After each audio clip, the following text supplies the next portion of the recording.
அதுமாதிரி தமிழ்நாட்டுடைய வேலைவாய்ப்பு உரிமையை திட்டமிட்டு ஒன்றிய அரசுகள் பறித்துக் கொண்டிருக்கிறார்கள். ரயில்வே துறையில் பறிக்கிறாங்க, என்எல்சியில் பறிக்கிறாங்க, சேலம் ஸ்டீல் பிளான்ட்ல பறிக்கிறாங்க, கப்பல் போக்குவரத்து துறையில் பறிக்கிறாங்க, விமான போக்குவரத்து துறையில் பறிக்கிறாங்க. சமூக நீதி, சமநீதி இந்த கோட்பாடுகளில் ஒத்துவராத நீதியரசர்கள் பெஞ்ச் அமர்வில் நீங்க எடுத்துட்டு போயிட்டு டிஸ்மிஸ் வாங்கிடாதீங்க.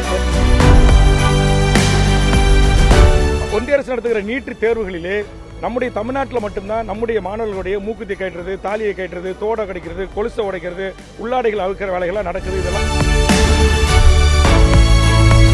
நான் இந்த வழக்கு போடணும், சட்ட போராட்டம் நடத்தணும்னு சொன்னேன். அதே நேரத்தில் சமூக நீதி, சமநீதி இந்த கோட்பாடுகளில் ஒத்துவராத நீதியரசர்கள் பெஞ்ச் அமர்வில் நீங்க எடுத்துட்டு போயிட்டு டிஸ்மிஸ் வாங்கிடாதீங்க. அதை ரொம்ப கேர்ஃபுல்லா நீங்க ஹேண்டில் பண்ணணும் அப்படின்னு சொன்னேன்.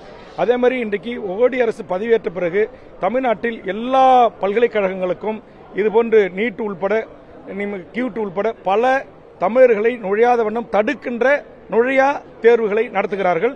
அது முற்றுமுழுமாக ஒழிக்கப்பட வேண்டும். அது அவர்கள் திட்டமிட்டு தான் அந்த பணியை அவர்கள் செய்கிறார்கள் என்று நான் இன்றைக்கு மாண்புமிகு முதலமைச்சருடைய பார்வைக்கு எடுத்துச் சென்றிருக்கிறேன். அதுபோன்று தமிழ் சமூகத்தின் கடந்த காலத்தில் பல்வேறு வேலைவாய்ப்பு உரிமைகள் மறுக்கப்பட்டிருக்கிறது.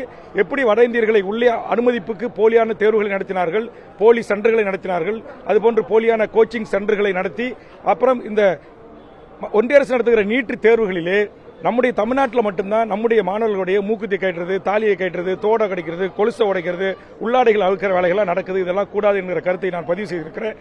அதே மாதிரி இந்த நீட் தேர்வினூடாக பல்வேறு டிஎம்டி வடமாநில மருத்துவக் கல்லூரிகளில் இன்றைக்கு மிகப்பெரிய கொள்ளை நடக்குது. ரைட் ராயலா கோடிக்கணக்கில் அவர்கள் இன்றைக்கு நன்கொடை என்ற பெயரை மாறி இன்றைக்கு ஃபீஸ் என்கிற பெயரில் வாங்குறாங்க.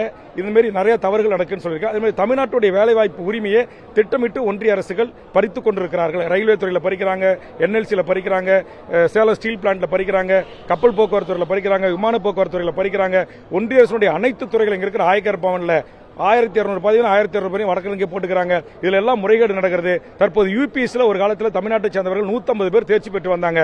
இன்றைக்கு தமிழர்களுடைய இந்த ஐஏஎஸ், ஐபிஎஸ், ஐஎஃப்எஸ் போன்ற உயர் பதவிகள் வருவதை சகித்துக் கொள்ள முடியாத ஆர்எஸ்எஸ் பின்புலம் கொண்ட சித்தாந்த எதிரிகள் இன்றைக்கு தமிழர்களை மட்டுத்தட்டுகின்ற வகையிலே இந்த ஆண்டு வெறும் 30 பேர் தான் பாஸ் பண்ணியிருக்காங்க. ஆக இதிலெல்லாம் திட்டமிட்டு தமிழர் மீது வடவர்கள் ஒரு மிகப்பெரிய போரை தொடுக்கிறார்கள். மாண்புமிகு தமிழ்நாடு முதலமைச்சர்கள் விழிப்பாக இருந்து தமிழ்நாட்டுக்கு பாதுகாப்பரனாக இருந்து செயலாற்ற வேண்டும் என்கிற வேண்டுகோளையும் கூடுதலாக இந்த கூட்டத்தில் நான் முன்வைத்திருக்கிறேன்.